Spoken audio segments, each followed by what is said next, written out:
G'day you mob, and welcome to this episode of Aussie English, the number one podcast for anyone and everyone wanting to learn Australian English, but also wanting to get to an advanced level in English. You know, it doesn't really matter if you're learning British English or American English. This is a podcast for you if you want to learn advanced English.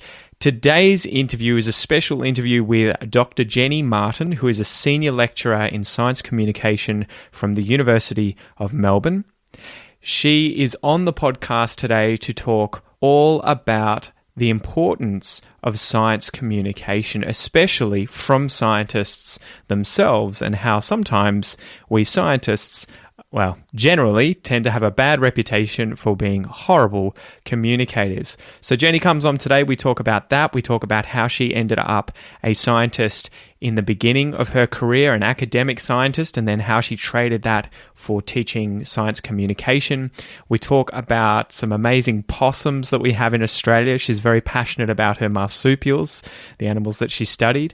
And we also talk about her recent trip to Antarctica. Now, it's a great episode, guys, if you are in the field of STEM, and especially if you are a woman in the field of STEM. I think that's science, technology, engineering, medicine and maths, or maths and medicine. I think I got that right. If you're in that field, this is going to be the episode for you. So guys, without any further ado, let's get into it.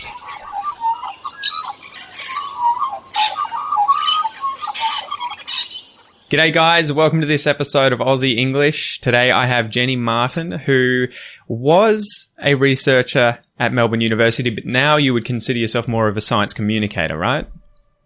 Well, I guess I'm a science communicator, but probably even more so I'm a teacher of science communication. So, you know, I sort of always thought that being a biologist was my thing. I loved field work. I was a field ecologist, and I, really loved learning more about how the world worked. But I went from being a researcher to moving into the world of academia. And in my first year of teaching biology and conservation and animal behaviour and all the things that I was interested in, I had a couple of very interesting experiences. First, I took part in a competition called Fresh Science, which is a competition for early career scientists to learn to essentially not sound like scientists.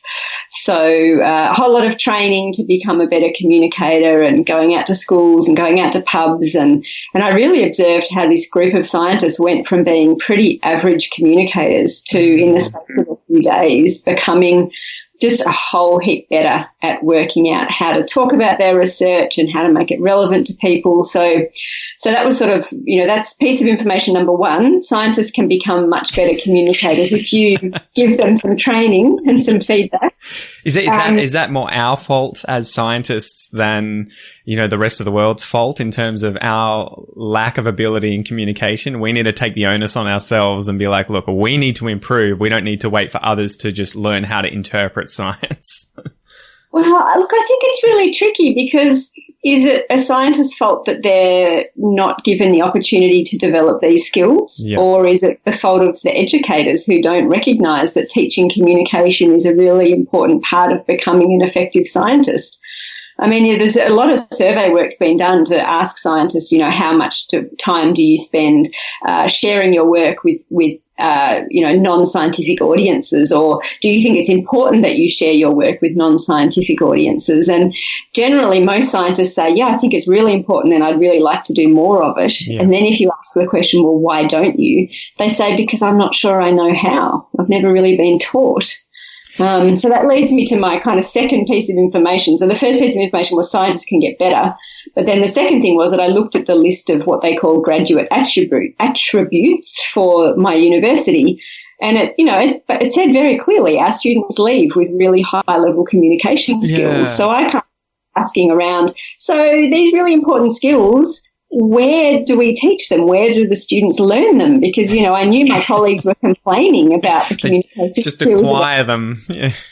Well, exactly. So they didn't use the word acquire. The powers that be told me, they just pick them up by osmosis. Ah. That's like if I hang out with enough French people, I'll just pick up French by osmosis, right? I don't have to actually go and practice it. Or if you watch enough concert pianists perform, you'll be able to play piano like a concert pianist. If only it were that easy. So I sort of got a bit frustrated and said, well, I don't think that you pick it up by osmosis. Just by watching good communicators, you don't become one yourself. Mm-hmm. And in fact, science students spend a lot of time watching scientists who aren't good communicators. So they're not getting the constant example. And remember, I had in the back of my mind the fact that I'd just done this training with this group of early career scientists, and we'd all been taught really clearly a whole set of skills around how to write more effectively, how to speak in more engaging ways, how to capture the attention of our audience, how to explain our research without using technical language, how to tell stories, And so I guess I just worked out that I couldn't see how my research was really going to have impact in the world. And one of my core values is really wanting to make a difference to the world. And I couldn't see how my research was going to do that. And I suddenly had this brainwave of, well, hang on, maybe what I should be doing is trying to teach scientists how to communicate more effectively. Maybe that's the key thing I can do in my, my limited time on the planet.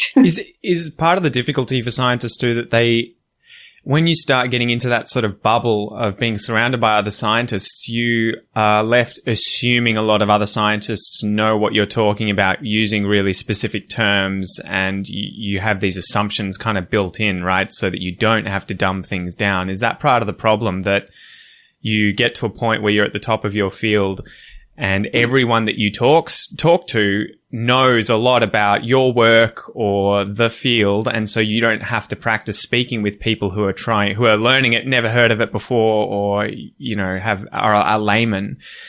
Is that what people need to be taught more about, dumbing it down and delivering it in a more consumable form? So I hate the phrase dumbing it down. I have to catch you on that one, because I think people find that really offensive. Why do I have to dumb it down? And I absolutely don't think we have to. But what you said earlier is the key. It's about thinking about who you're talking to. So if in your day-to-day work, most of the time you're interacting with your colleagues in your lab, your lab group, who all have very solid and deep knowledge around the work that you're doing. Yeah. Of course you use technical language, and jargon isn't evil. Jargon is only bad if it's if you're using language for the wrong people and in the wrong place or the wrong time. So when you're working with your colleagues who are all very well versed on what you're doing, absolutely use jargon. It's a shortcut. You wouldn't bother explaining it in detail. But I think the key thing that we really haven't taught scientists to do very well is to think carefully about different audiences and to recognise that there are times you might want to share your research with someone who doesn't have that deep training and that deep knowledge. And at that point, you have to change your focus. Scientists talk about, there's a gap in the knowledge or there's a gap in the literature. And, you and I both have science training. We understand that means there's this little thing we don't know and it would be great to know. But if you're talking to your average person on the street, who I should point out is funding your research, most likely, because most research is funded by taxpayers, that person doesn't care that there's a gap in the literature or the gap in the knowledge.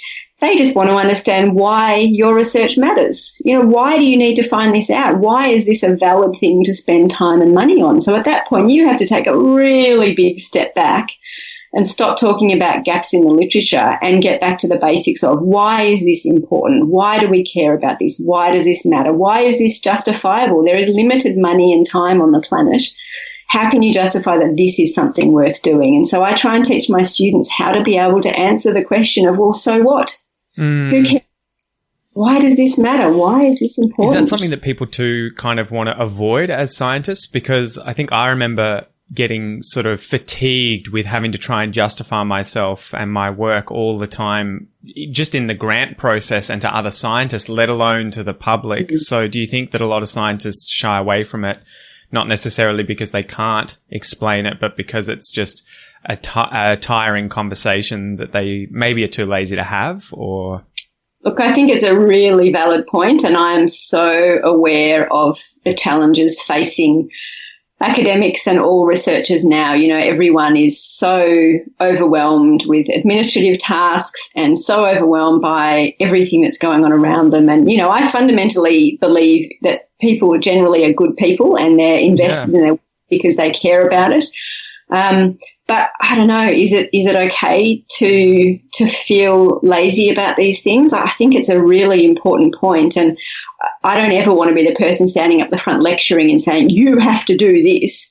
I don't think that's helpful. I don't think people respond well to being, lectured at in that way. I guess I just really encourage people to think about the bigger picture, and particularly that kind of, I think an ethical obligation that if your work is publicly funded, then you need to think about, well, how are you going to share the results of your findings?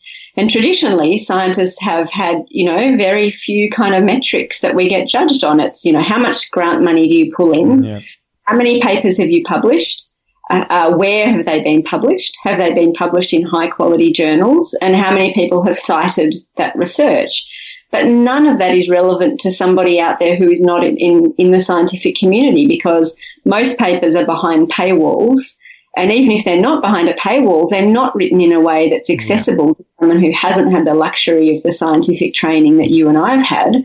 So you're essentially ensuring that it's impossible for somebody to understand the work. So although I don't want to be up there stipulating and say all scientists must become excellent communicators, I guess I just want to encourage people to think about the responsibility you might have to communicate your work more broadly. And I just don't think your job is done by speaking at scientific conferences or publishing in scientific journals. And it's not an entirely selfless act. The minute you start communicating more broadly, the collaboration opportunities, the networking opportunities, the other amazing things that come your way, I definitely don't think it's a selfish act that's never going to benefit you to communicate more broadly, because as you and I know, the minute you have any sort of platform upon which to share your knowledge with people, you can do real good in the world.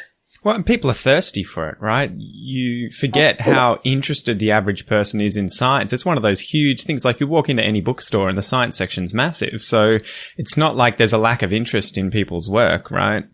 Oh, people love science, and we've got really good survey data. So here in Victoria, there's been a number of great surveys, and in fact some Australia-wide. ANU's run surveys, CSIRO has run surveys. We have the data. There's a really huge proportion of the population out there that have some interest in science.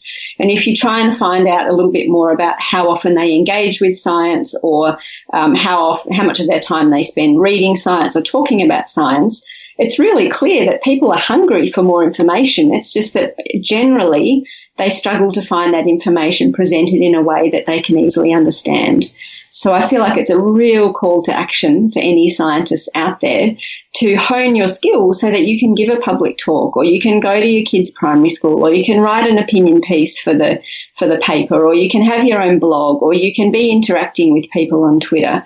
It's you don't have to do it all, but I think you need to do something if you want to be a successful scientist. So do you think the system's kind of broken, I guess, in more ways than just science communication? Because I always found it difficult, the fact that you are sort of bent over the knee of whoever has the money for the grants, and the hoops that you have to go through to publish and get reviewed. You'd get peer review from other, usually scientists in your field who don't know you, but often who would have chips on their shoulders about certain things. They'd have their own biases. So it always felt like this is a system that it feels like it's working well, but at the same time, it could be a lot better, right?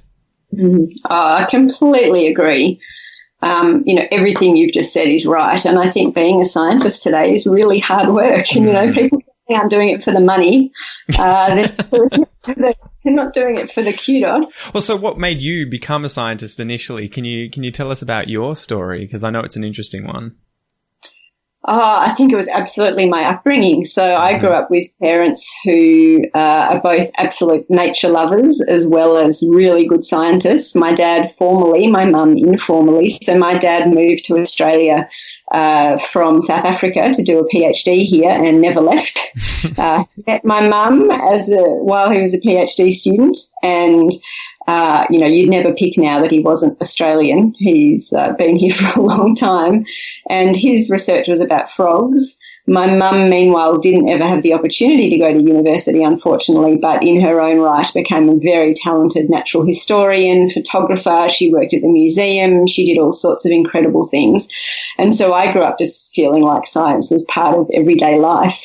There used to be a thing called a science talent search. I don't know if you ever did that, but I took part 1 year, and what I wanted to know was whether you could change or how you could get that really beautiful golden colour in the egg yolk of commercially produced eggs, because, people like this really golden colour. And we had chickens, we had chooks in our backyard, and so I did experiments feeding them different foods to see what colour their yolks would be. What were the results? I think broccoli was the thing that gave them the most golden yolks. Any ideas why?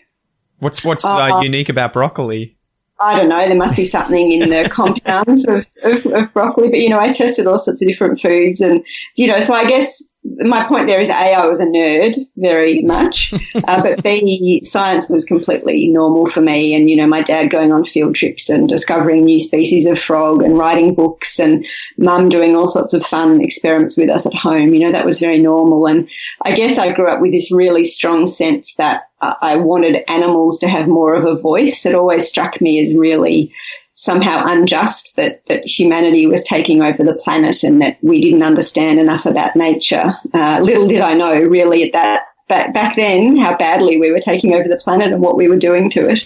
That's such a difficult thing, isn't it, right? Because I keep saying there's two sides of me when it comes to species and conservation today, where in the moment you see a lot of species suffering, going extinct, a lot of the environment just being destroyed.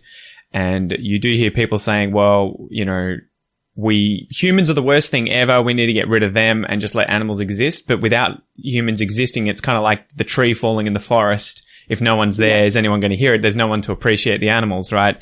But vice versa, if all the animals go and there's only humans, it's kind of like you've burnt down a museum full of art and you no longer have beauty to enjoy. But also, once we're gone, the Earth will be fine in 1 million years or so with probably the same amount of diversity, you would imagine, if it hasn't been irreparably destroyed. So it's kind of like conservation is really, it's for the animals, I see, but it's kind of for a selfish point of view, right? For the health of our planet and for our enjoyment first and foremost. I think it's for both. Yeah. And I grew up having this sense that, and for me, animals were where it was at, and understanding nature was what I wanted to do. And I guess I always sort of thought, well, you can't conserve it if you don't understand it. And that led me to do an honours degree and a PhD. I did keep up an arts degree as well because I had such an interest in writing and literature and language. So I studied German. I was an exchange student for a year in high school in Germany and wanted to keep my German up. Das ist sehr gut. Ja, absolut. Ganz toll. I did keep up my German, but I guess it was at some point during my PhD that I started to feel really quite concerned and dissatisfied, and realising that although I'd invested years and years and years in getting to know this particular species of possum that was in northeastern Victoria, and Bobucks, right? Bobucks, mate. Good on you. Well, I was looking at some of your research, so I saw that. Do you want to tell people what Bobucks are and how they're different from normal brush-tailed possums? Because they are cool. And I remember I think you were saying your PhD supervisor, Kath Handeside, took us up to her property when I was doing undergrad at the same university that you teach at now, and we got to see the Bobucks, and they were amazing. They are. They're very charismatic. So so Bobuck is an Indigenous name, which I always chose to use. They're also known as a mountain brush-tailed possum, simply because they do tend to live in higher elevation, although we now know of quite a few populations that aren't at high elevation at all. Yeah, they're in Gippsland, but basically at sea level, which is interesting. Wow. But they look quite different to common brush-tailed possums if you know what to look for. They have quite different shaped ears, and they tend to be a bit bigger and a bit bushier, and, they're just really beautiful-looking animals. But they're cuter version, right? Oh, way cuter version. I mean, I'm really biased, but way cuter version. But behaviourally, they're quite different. And the thing was that no one had really ever looked carefully at their behaviour, and there was a really interesting telltale sign, and that was that usually in mammals, you'd know very well, males are bigger than females, essentially because males need to be able to compete with each other to get access to mate with females. In bowbucks, males and females tend to be the same size, or if anything, females are slightly bigger. Okay. And there was this really tantalising evidence from the 1970s where a guy called Rick Howe, who'd worked on them, had occasionally caught a male and a female in the same trap together. And the way the trap mechanism works must mean that they must have been right beside each other. They must have entered the trap at the same moment. So he suggested, look, maybe they're monogamous, meaning a male and a female pair up and stay, have an ongoing relationship. But we didn't know. So I went in to find out, is that true or not? So I did years and years of field work following them around. I put radio collars on a whole lot of individuals to understand how they were using their habitat and how they were interacting, and did all the genetic work to see which males were actually fathering the young in the population. And I worked in two quite different populations to try and understand what was going on. And the story I found, it was a really cool story. Essentially, the answer is it depends. So two neighbouring populations. In one population, they were quite strictly monogamous. They had pair bonds that lasted for years. Wow. Population about a kilometre away, males mated with multiple females, and the way they used their habitat was really different as a result of how the resources that they depend on were spaced out in the environment. So was that the thing that was underpinning why they were monogamous or polygynous or polygamous? Was it related to the food and the resources that were available? Exactly. Wow, it all depends really? on the food availability and the availability of big old trees that have hollows in them that they sleep in during the day. So they sleep in big old trees, sleep in the hollows in big old trees during the day. And in one of my sites, which had been selectively logged, so some of the big old trees had been taken out, it turned out that just from the way this particular site was set up, which is probably the site you've been to, all of the trees were down the bottom of the hill because they feed on silver wattle, which tends to grow where there's been disturbance. But all the big old trees were up on the top of the hill because that's where they hadn't been logged out from. And so the females had to cover a really big area because they were sleeping high on top of the hill during the day and then coming all the way down to the bottom to feed. And because all of the females are fertile at pretty much exactly the same time, it seemed like a male was much better off just to stick with one female and be sure of at least fathering her young. And so we ended up with these long-term pair bonds. But if I went to the strips of habitat that were growing beside the roads, where there were heaps of big old trees because it had never been logged, and heaps of food because this silver wattle tree just grew everywhere along the roads, the females had really, really small areas, what we call home ranges, to live in, and a male could cover the area of 2 or 3 females really easily. So, wow. I mean, I kind of loved the answer that came out of my PhD, which was you can't pigeonhole a species. What they do depends on where they live. But well, that sounds like it's so within it, because if it's just down the hill, like that's almost not even different populations, right? That's the effect. No, so that was one population that was covering this kind of hill. But so part of me was like, I just love this, and I love the animals, and I love the fact that I discovered something interesting, and I loved being outdoors, and, part of me was really fulfilled. But I also got to the end of it and just kind of felt, but how is this going to make any difference to the world? Yeah. No politician is ever going to read this. No policy is ever going to change. Just understanding a bit more about this species, although I believe it matters in the bigger picture of the world, it's not going to actually make a difference to anything about the future of our planet. And then going through the experiences we spoke about earlier, about thinking really carefully about how important it is for scientists to communicate in order for them to have impact in the world, and the fact that we weren't training our science students. And, year after year, science students were graduating from, arguably one of the best universities in Australia without having had any training in how to communicate effectively. And I just felt absolutely compelled to try and change that. And, that whole experience is now 10, 15 years ago. And I love what I do now. It does seem to be a bit of a Ponzi scheme, right, where you have so many science students signing up, and their, I think, idea initially is, become an academic researcher. And you're kind of like, there's not enough positions for all of you guys. It's a pyramid scheme, right? But that was the thing for me. I felt a bit chewed up and spat out after my undergrad, because I was like, well, if my only option, I only feel like my other options are to keep getting more degrees, masters and a PhD, so that I can eventually become an academic researcher, because I don't feel like I have many other opportunities. Do you think that's part of the problem, that with the initial degrees, it's not, they're kind of channeled towards becoming one single thing, as opposed to, we're just going to make you really good at understanding science and communicating science, and then you'll have all these other opportunities, and not just this, if you're an academic researcher at the end of it, then you've succeeded, and if not, you've failed. Look, I think things have changed massively in the last little while, because what you've just said is absolutely true. But certainly in recent years, I think we're working really effectively at getting the message out to students that the skills you develop as a science student are incredibly valuable and broadly applicable and highly in demand in the workforce. And the reality is there are very few academic jobs out there. You're actually quite unlikely to end up as an academic.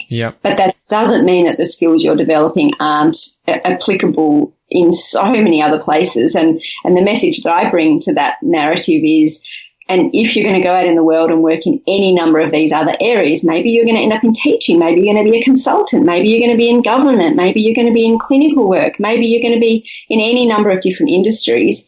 The key thing that is going to allow you to be effective in that job is being a good communicator, because what you bring to that job is your scientific knowledge and your ability to read and distill scientific knowledge. But unless you can share that with the diverse audiences that you're now working with, what have you got to show for it? So, and I guess that's why, when I first started trying to teach this stuff, it took me years and years and years to convince the university that what I was doing was valuable and important. But, I'm absolutely wonderfully supported now. I have a team that works with me. We're designing new subjects. We're really very well supported by the university, because everyone is now on board with this message that we're not saying don't do a PhD, but recognise that whether it's a master's or a PhD, when you come out, you're probably going to end up in an industry that's not academia, and you have to be able to communicate effectively. Well, that was the weird thing, because I remember my supervisors kind of scoffed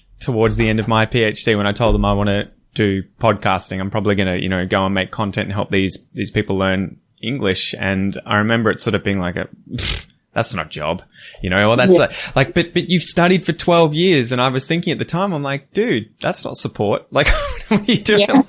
And I often get that from friends and family. They'll be like, do you regret doing 12 years of study at university to end up a podcaster? And I'm kind of like, well, I still ended up who I am today, and my appreciation for science and passion for sharing that and, learning the skills of podcasting was because of science, because I was on some science podcasts. So I'm like, who I am today is a result of all that. So it probably doesn't hurt society to have someone educated in science, even if they're not studying it, right? But absolutely. I couldn't agree more. And I'm sure you bring so much of what you learned to the job you do now, and that's a huge benefit to your audience. Is knowledge ever wasted? Is experience ever wasted? And what you learn about yourself through the course of being a researcher. I don't know anyone who didn't have a pretty tough time at some stage during their PhD. And for me, it's so essential that I can really understand and empathise with the students that I'm teaching now, because I've been there. I think if I just got up and said, I'm a science communicator, all I've ever done is science communication, I don't know if my students would really, I'm not sure that they would see me as a valid kind of person to listen to. Whereas because I've been there at the front line, I did research for years, I understand how hard it is to communicate effectively, as well as how important it is to do it. I guess that gives me some credibility in their eyes, and I'm sure your background gives you credibility because you know a whole lot of stuff that you're now bringing to your work. So I don't think it's ever wasted, but to not support somebody who gets to the end of their PhD and says, I want to go off in this other direction is just crazy, because the alternative to say you're only going to be considered a success if you end up with a tenured academic. That's something like I think it's something like 2% of people are going to end up with a tenured academic job. I think it must be too some sort of like self-rationalization, justification sort of stuff too for some academics where it was their dream and they pushed so hard and then they finally got it and they want to pass on the same thing and get people to have the same opportunities. But yeah, realizing what the real world is like for academics, I was just like, tap out. I think I can do more satisfying work elsewhere. But switching back onto science communication, what do you think about social media? Has that changed the game in the favor of science and science communication? Because you now have, massive YouTube channels. Smarter Every Day comes to mind. There's quite a few of them where, there's a guy from NASA, I've forgotten his name, who does all these experiments and just flies around the world, creating amazing videos. And we've got Facebook and Twitter and even podcasting, right? And you're on a radio show that I'm guessing is released as a podcast too. Is it in that format yet? Yeah. So what excuses do we have as scientists in today's day and age where both of our parents' generation would have grown up with no internet, and typing up their theses or writing them up with pencil? Yeah. Look, I think it's such a great point, and I just see it's such an exciting time to be a scientist who believes in the importance of communicating, because we have so many opportunities available to us. So, yeah, I write a blog, I'm on a radio show twice most weeks. I just think there's so many great opportunities. I haven't launched into YouTube yet. I always joke that I've got a great face for radio, but, I'll never say never. Man, Joe Rogan does 3-hour podcasts and he's not pretty to look at. What are you talking about? I mean, I think the issue is people come back and say, it's so hard to know what's credible and what's not. It's so hard to know what's quality information and what's not. And yes, that's true to an extent, but I don't know. I think that's a cop-out too, because if you say, well, the only information I'm going to trust is peer-reviewed information in the peer-reviewed scientific literature, A, we know that there's flaws with the peer review process. B, we know there's a replication crisis of all of these studies that when people try and replicate them, they can't. And C, again, most of the literature in the most of what's out there in the peer-reviewed literature isn't accessible to most people. So to simply say, well, I don't trust everything on the internet, of course you shouldn't trust everything on the internet. There's so many people out there with really good expertise and really good credibility who are putting themselves out there day after day, whether it be just by having a Twitter account, whether it be by writing a blog or radio or podcasting or YouTube, whatever it is. And I think you find the thing that you love and you find the thing where you really get reward from doing it, and you should do it. And like we said earlier, there's just no excuse to say, well, I've published my paper in a journal, so that's my job done. Those days, those years are well past. And I don't know, I have a colleague called Chris that I do radio with who has a lovely analogy that he shares with my students. And that painting that when you're very close up, it just looks like a whole lot of dots, but when you stand back, it's a beautiful picnic. I can't remember who the artist is. I should look it up. Is that the one from Ferris Bueller? Where it's zoomed in that movie right at the thing and you see these dots and then it slowly goes out, whilst I think the Smiths are playing in the background and the picture suddenly becomes, the little girl or whatever it is at the picnic. Yeah, isn't that so funny? I've seen Ferris Bueller so many times in my life. I just can't remember that bit. But look, it could be. It's a very famous French painting. And my colleague Chris always says, so that picnic is the world we want, a world where science is valued and people believe it's worth investing in science, and where people seek out scientific information and make evidence-based decisions, and our government listens to scientists. It's a picnic, right? It's the world we all want. Yeah. And if you zoom in really closely, it's going to take a hell of a lot of dots to get to that picnic, and no one person can do all of those dots. But you pick one or two dots that you love, and you do your very best at them. So whether that's podcasting, whether that's teaching, whatever it is, just pick your dots and do them to the best of your ability, and try always to be getting us closer to that world that's a picnic, whereby science has its kind of, what I believe, rightful place as something we all value and want to support and know more about.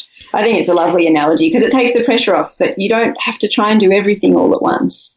And it's important to foster, I guess, hope and appreciation of science in the public at the moment, especially in the face of bushfires, coronavirus, and climate change, right? Absolutely. Yeah, it's really crucial that people recognise that we have really good knowledge and you just need to be willing to seek out and to listen to the really good advice that's out there. You know, people aren't staring into a crystal ball and making random predictions about how coronavirus is going to spread and what we need to do to try and protect our healthcare systems the best that we can. There are incredibly smart people doing really intricate modelling, and the information we have access to is of the highest accuracy possible, and you know, we need to listen to it. And yes, that goes back to social media. There are people out there who don't know what they're talking about, who are spreading really unhelpful messages. And I guess that just brings it back, the pressure on all of us who do have science training to amplify the accurate, helpful messages and try and point out the pseudoscience. And I think some wonderful communicators doing that. What do you think is happening with climate change science and its communication to the broader public? Because I mean, you see with you know, children like Greta Thunberg now coming through and really getting a lot of the younger generation on board. There still seems to be a lot of the older generation which are in complete denial about climate change happening. Is the point of failure there the communication of the complex science behind climate change and the public, or is there something else going on there, do you think? I mean, look, I'd love to be an expert on that, and I'm sure if I was, we could talk for hours on that point. My suspicion is that there was probably multiple points of failure, and I think it's probably quite a nuanced story. I think the simplest message to take away is that in the early days, scientists assumed that the facts would speak for themselves, and because the facts were pretty stark and pretty blatant, you know, we've got the graphs that show how greenhouse gases were changing in the climate, in our atmosphere, and therefore how the temperature was changing. And I think we collectively, scientists, thought that would be enough to convince people that action was necessary. And I guess it was a slow process to realise that the facts don't speak for themselves, and confirmation bias is very powerful. We tend to only what we already think.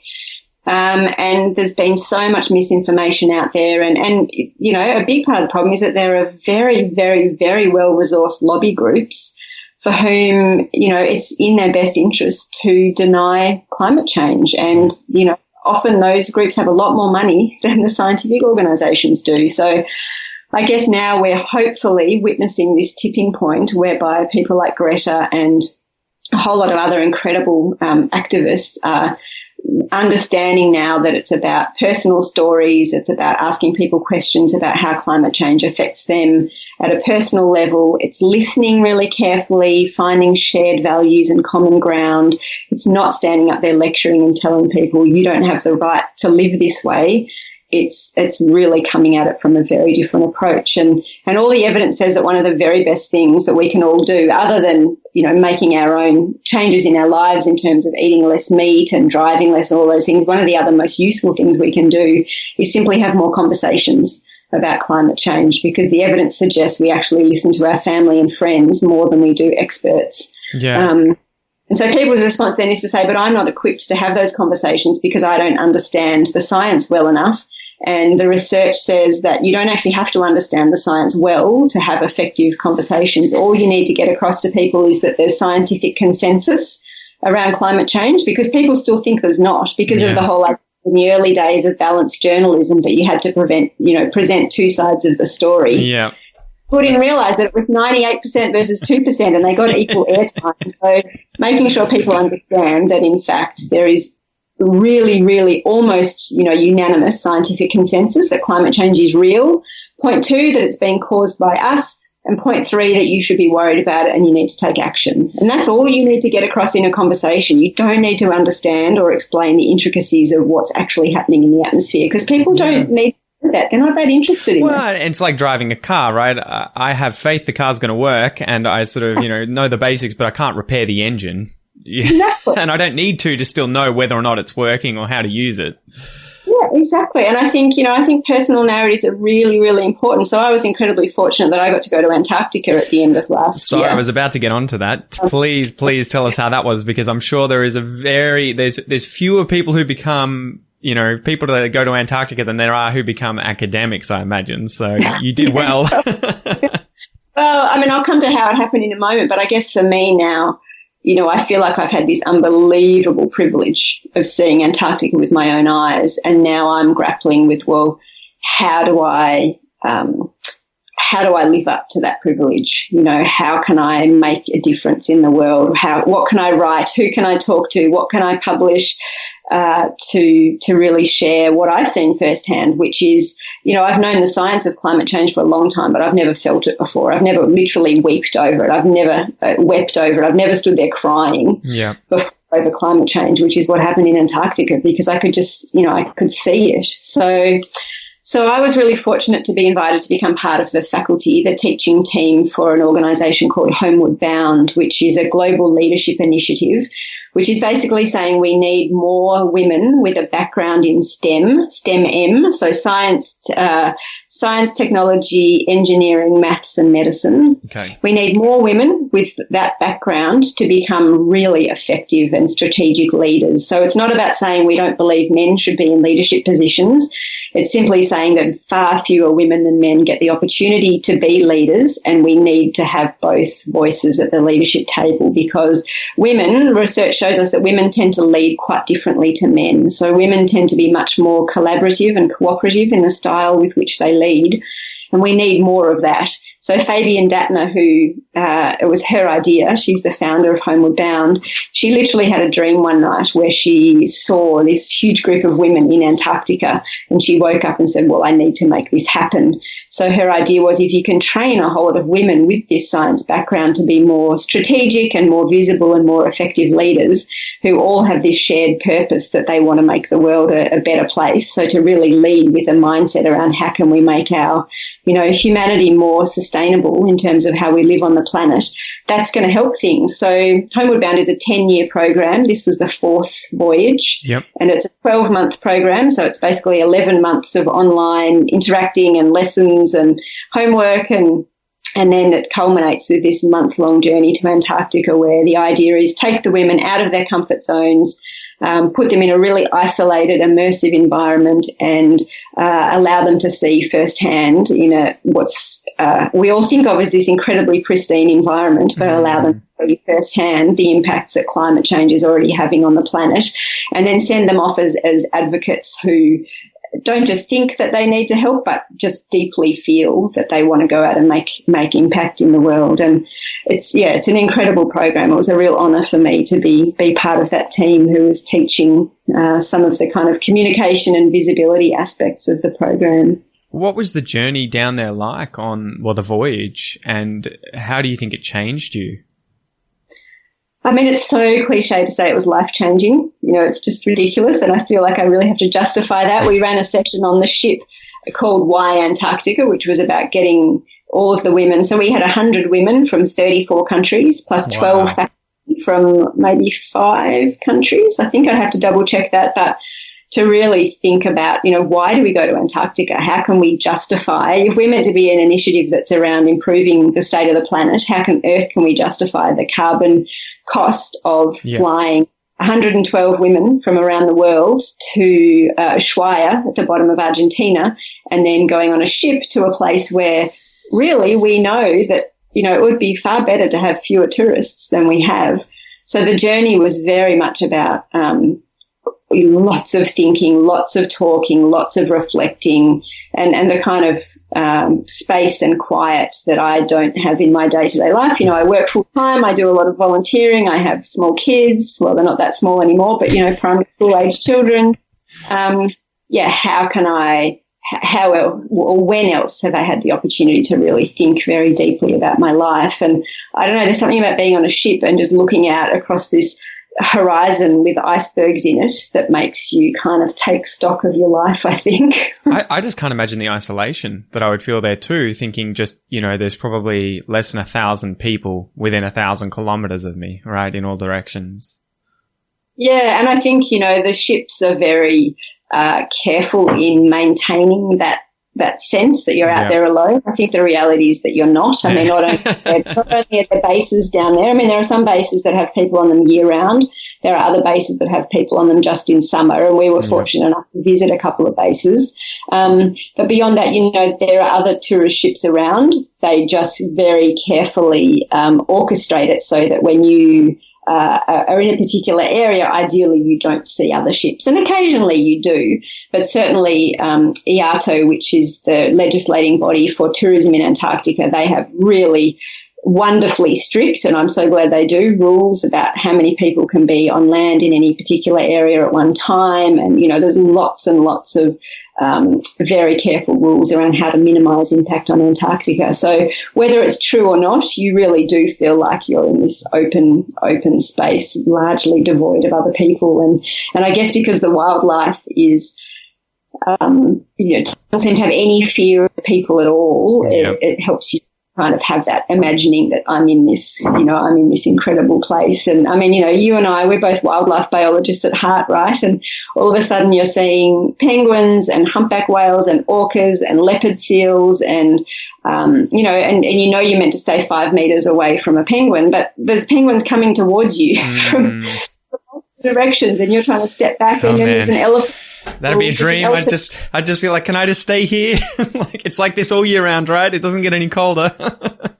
Yeah. Oh, look, I mean, it was unbelievable, and this incredible joy and elation that I felt seeing it with my own eyes, and literally having to pinch myself to think, oh my goodness, I'm not watching a documentary, I'm actually here. But I don't know, constantly tinged with this kind of sadness as well of how long is it going to stay this way?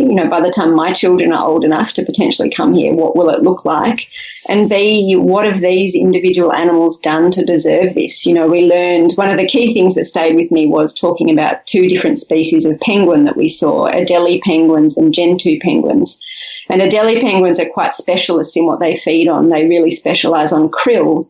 And krill tends to be found under pieces of surface ice, because under the surface ice is where you have microbes and algae and stuff growing that they feed on. And, of course, the Antarctic Peninsula, which is where we were, it's the most accessible part of Antarctica. It's the part of Antarctica that kind of juts out heading towards South America. So it's only 2 days on a ship from the of Argentina to get to Antarctica.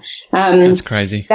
It's the second fastest warming place on the planet after the Arctic, and the surface ice is disappearing. Well, they just lost an iceberg or something of 300 square kilometres, didn't they? That just broke off the shelf. It was huge. Absolutely. There's massive changes happening down there, and as the surface ice disappears, the Adelie penguins are having to move further and further south because there's just no krill for them to feed on, and there's no surface ice for them to rest on when they go and do big foraging journeys.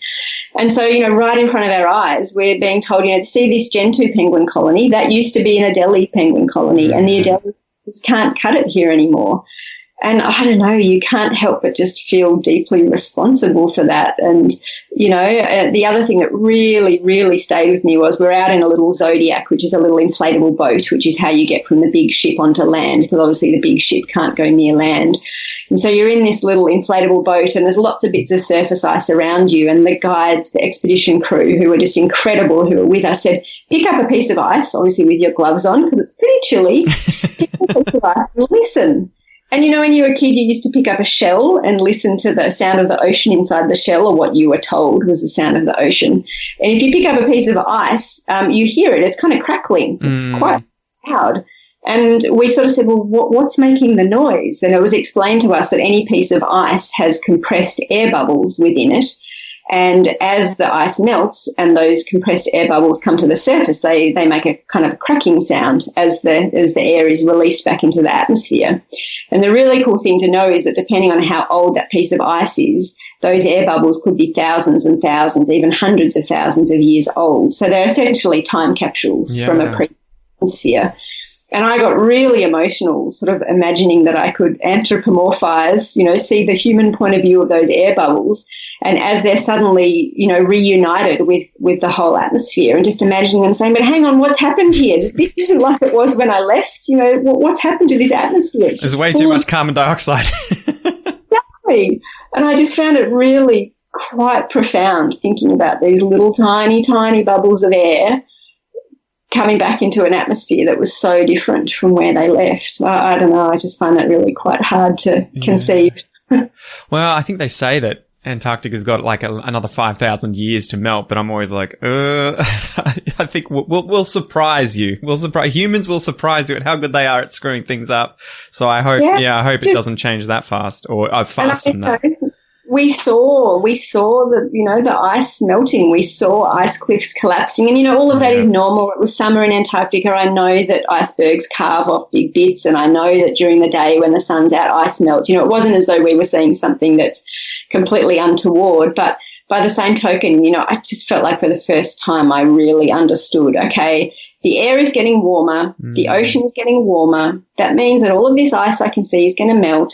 And when that ice melts, sea level is going to increase. And as this water warms, because we know Antarctic ocean currents have a major effect on global currents, everything is going to change. And, the scientists tell us that if all of the ice in Antarctica melts, then global sea level will go up by 60 metres. I'll have to move. That's not going to happen anytime soon, right? It's certainly not going to happen in our lifetimes. But, even some tiny proportion of 60 metres is a lot. Yeah, it's frightening. Switching back onto STEM, what do you think it is that makes it so much harder for women to succeed in STEM? I would love to talk about that. Look, I think there's a lot of different barriers. Again, I think it's a complex question. At the very, very basic level, there's absolute discrimination out there. There have been studies done that show if you present two CVs, one clearly that of a woman and one clearly that of a man, the man is much more likely to be reviewed highly and offered the job. Those experiments have all been done. So there's absolutely inbuilt discrimination at multiple levels.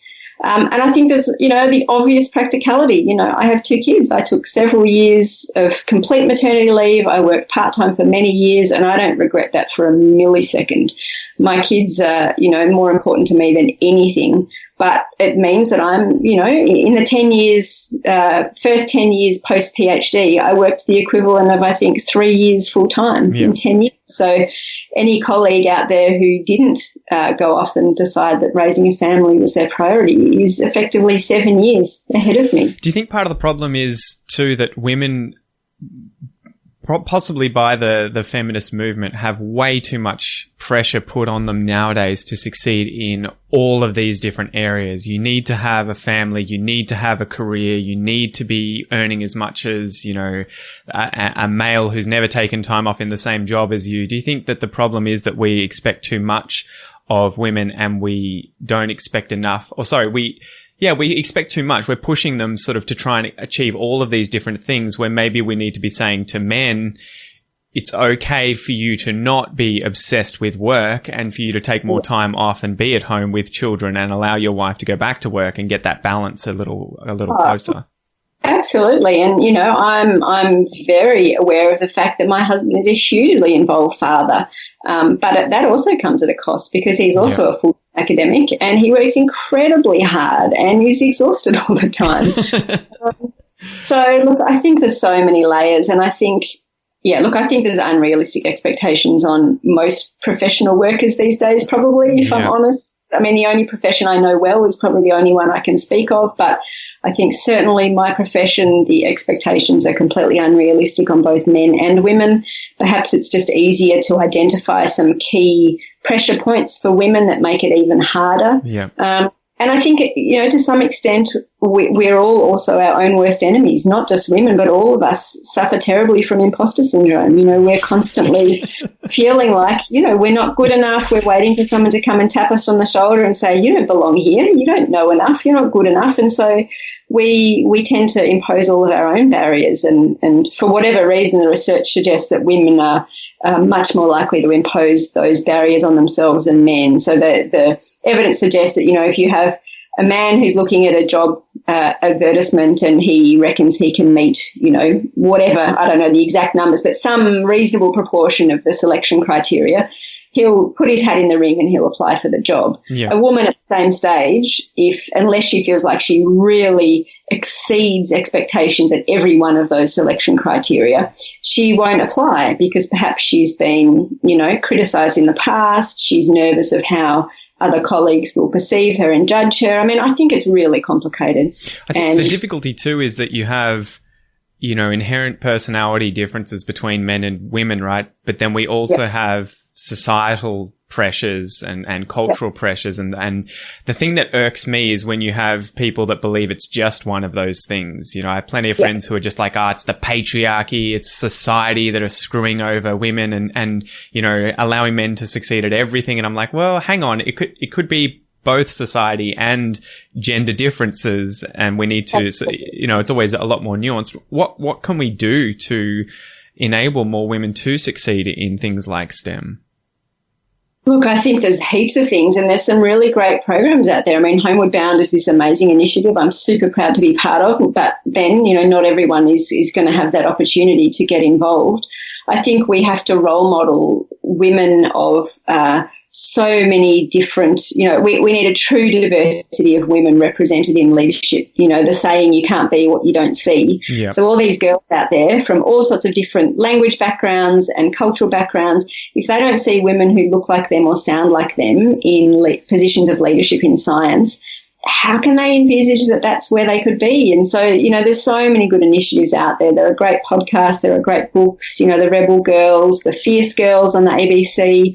You know, I think things are being done, and certainly at my uni there are some great programs to support women, and I guess to some extent we just all need to keep talking about it, because it's not like at any point we're going to say, well, that's been fixed, tick the box, move on. You know, the more creative ways we can think of to support women to succeed and have realistic expectations on them, and to be really visible as leaders who may also have caring responsibilities, you know, whether that be for any family member. It doesn't have to be a child, or maybe who has a disability, or certainly women of you know, a really great range of cultural backgrounds and language backgrounds. You know, we just need to support women across the planet to be able to succeed in their chosen field. And it's interesting, if you look at Drawback, which is this amazing book which has basically gone through and ranked the top 100 solutions that we have at our fingertips in order to tackle climate change. And I can't remember what number it is, but it's certainly in the top 10. It might even be 5 or 6 or something like that, I think, is to simply educate more women. Yeah. So now one of the very best things we can do to tackle climate change is make sure that more girls get the opportunity to be educated. And there's really good stats and evidence behind that. And that tells us, you know, so powerfully that women have a really important role to play in the future.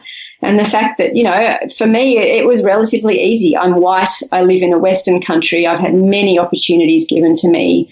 I speak English as my first language. I'm heterosexual. You know, so many things that make my life relatively easy. But there's so many women out there who face just a raft of challenges. And until we think more about those challenges and largely ask them how we can help, you know, one of the things that concerns me, there's all these programs out there that potentially a lot of men have come up with. I'm sure they've asked for advice from women colleagues around them, but, you know, how often are we actually asking the people who are facing the greatest discrimination what could be done to help you? Really, truly including them in the conversation. So not just inviting them to the meetings, but making sure that they have a true voice and that their advice is acted on. You know, I'm not at the highest levels of the university or any other place. I don't know how much that happens, but gee, I hope it does and that it happens more and more. Yeah, I think you're right. Anyway, Jenny, thank you so much for coming on the podcast. How can people find out more about you and listen to your rodeo show? So if they tune into Triple R, which is Australia's largest community radio station, on your dial it's 102.7 FM, but you can also just go to the Triple R website and listen anytime on demand or listen back later. So I do a segment every Wednesday morning on the Breakfasters show. So I'm just a little 10-minute segment at 7:45 on Wednesday mornings. And then I'm also one of the co-hosts for our Sunday Science show, which is an hour of science on Sunday mornings at 11 o'clock called Einstein A Go-Go. And then I write just a kind of popular science blog called Espresso Science. So if you just Google espressoscience.com. And then on Twitter and Instagram, I'm Cy Doc Martin. So I always used to joke that I only did a PhD so I could be Doc Martin. So I don't Do you have the shoes? No, I actually don't. I feel like it needs to be part of my image, but I just put a little SCI in front of my Doc Martin. And I am actually spelt differently, I'm afraid. I'm Martin, so I don't quite fit it, but, you know, close enough. So exactly. Well, it's been a pleasure. Thank you so much for giving us your time today. Thanks so much for inviting me. It's been lovely to talk.